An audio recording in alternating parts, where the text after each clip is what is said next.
Estamos de volta com o programa Médico da Família.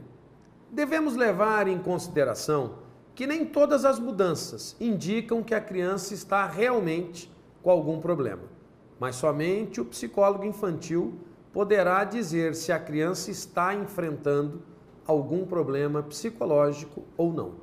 Sobre este assunto, estou conversando com a psicóloga, minha amiga, minha irmã, doutora Maria Helena Quilião.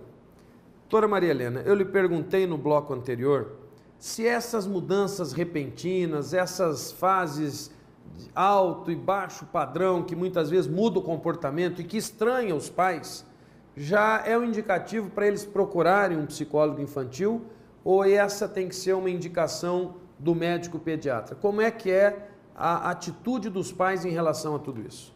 Eu entendo, doutor Paulo, que ninguém conhece mais a criança do que os próprios pais. Então, se os pais percebem que há uma mudança brusca no comportamento, né, a criança estava vindo num ritmo adequado, né, que correspondia ao que ela estava vivendo, e de repente ela muda o comportamento de modo brusco, é um indicativo muito importante que essa criança não está bem, que alguma coisa, algum problema houve no curso do seu desenvolvimento. Então, é fundamental que os pais busquem ajuda o quanto antes para evitar males maiores futuramente. Eu ouvi certa feita, recentemente, um depoimento muito forte de um pastor famoso aí no Brasil, uma pessoa que tem um equilíbrio muito grande na sua fala, na sua postura, de que muitas vezes, se existir um trauma, um choque, uma imagem marcante, ele até citou o exemplo de um pai que chega alcoolizado em casa, que tem uma dificuldade no relacionamento familiar e acaba agredindo a sua esposa, e um filho de 6, 7 anos ou uma filha, vendo tudo aquilo, participando daquela situação triste, isso pode afetar a sua sexualidade, seu comportamento social na idade da adolescência, da juventude. Isso tem fundamento? Realmente tem um fundamento muito importante que nós devemos considerar. A questão muito citada, nesse caso a questão do homossexualismo, muitas vezes é reflexo de uma situação traumática que essa criança passou. Então veja, pai e mãe para uma criança é o mundo dela. Então se há problema de brigas, a questão do alcoolismo, ou enfim, outras questões, realmente a vida futura dessa criança vai ser afetada de um modo ou de outro. Ela vai apresentar problemas, seja na questão da obesidade, seja talvez na recusa em comer, na anorexia, ou muitas vezes também na questão da sexualidade, desvios na sexualidade, como por exemplo o homossexualismo.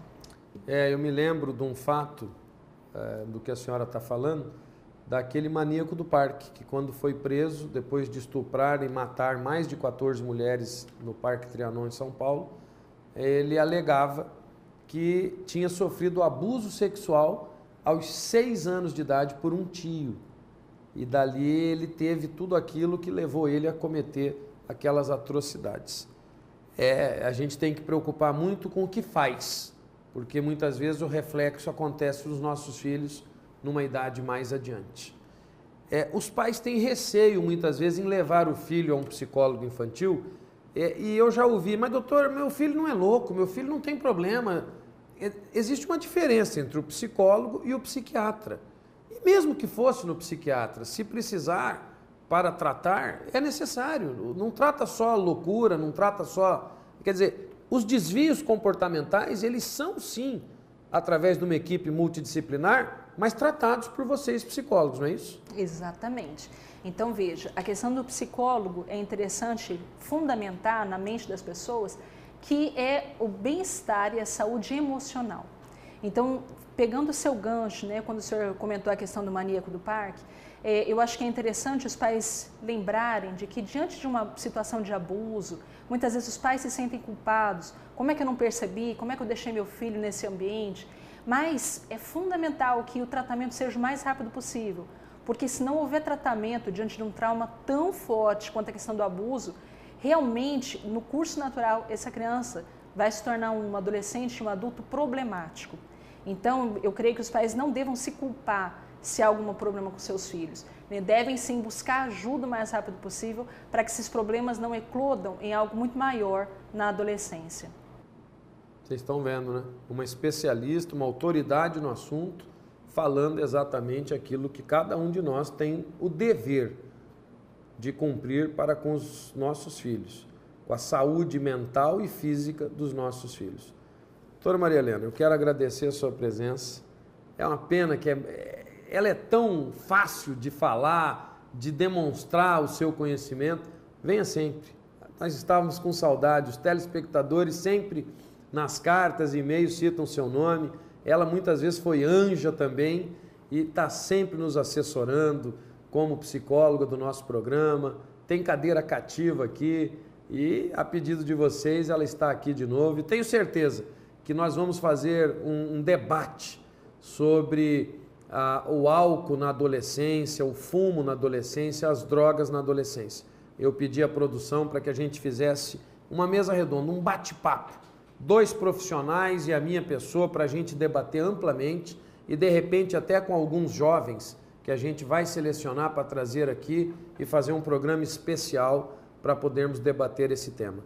Hoje quero agradecer, que Deus te ilumine sempre. Você sabe do carinho que tenho pela sua pessoa, pelo seu profissionalismo e sei o quanto você, uma cristã convicta, tem as bênçãos, tem recebido bênçãos ao longo da sua vida e vai continuar recebendo.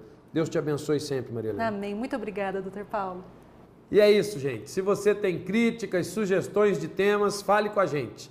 Tá aí, ó, nosso e-mail, nosso endereço para cartas, nossos telefones, o site do programa. Quer ver os programas anteriores da Maria Helena? Acessa lá. Quer ver os anjos anteriores que ela participou? Basta acessar, como está na telinha aí, que você vai ter tudo à sua disposição.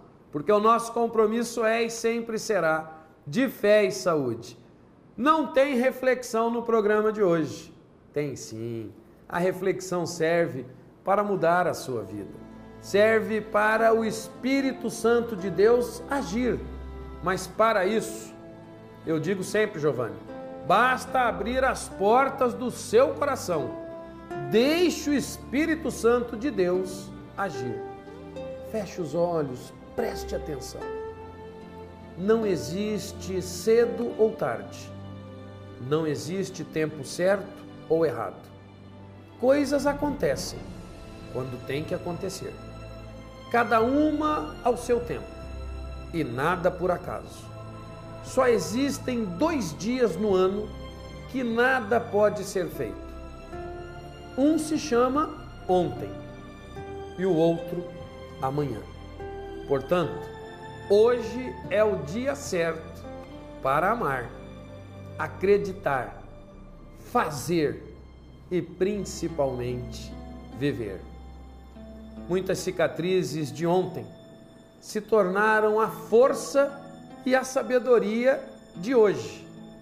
Nossas maiores histórias são contadas através das cicatrizes da nossa alma.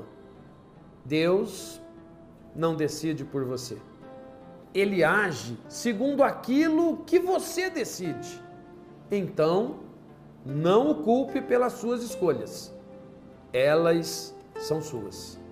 Quando você tem uma meta, o que era para ser obstáculo passa a ser apenas uma etapa dos seus planos. Que seja eterna a vitória dos seus dias, mesmo quando eles lhe derem a impressão do fracasso. E nunca se esqueça que atrás das nuvens sempre existirá o sol. Deus te deu poder para vencer, poder para conquistar, poder para amar. Lembre-se, você pode todas as coisas naquele que te fortalece. E aquele que te fortalece é o Deus do impossível. Só Ele tudo pode. Só Ele tem a força para mudar, para realizar os milagres das nossas vidas. Mas para isso, você tem que acolhê-lo em seu coração. Você tem que deixar Ele instrumentalizar a sua vida. Você tem que se colocar à disposição dEle. Mas não é simplesmente olhar para um lado e falar, tá bom, pode ser o meu guia. Não. você tem que confiar. E a confiança em Deus é através da tua fé. A fé do tamanho do grão de mostarda, mas a fé verdadeira, que remove montes e montanhas, que ultrapassa todos os obstáculos, que faz com que você se fortaleça, porque você crê naquele que tudo pode e naquele que te fortalece. Eu tenho absoluta certeza que a partir de hoje você tem um novo tempo na sua vida. O tempo da mudança, o tempo da virada, o tempo da vitória. Pense nisso, mude de vida. Tenham todos um ótimo dia. Um almoço pra lá de saboroso. Bota água no feijão. A tarde será repleta de alegrias. E a noite, como é que será? Diga daí, Érica. Pra lá de maravilhosa. Fiquem com eles, os anjos de Deus. Até amanhã.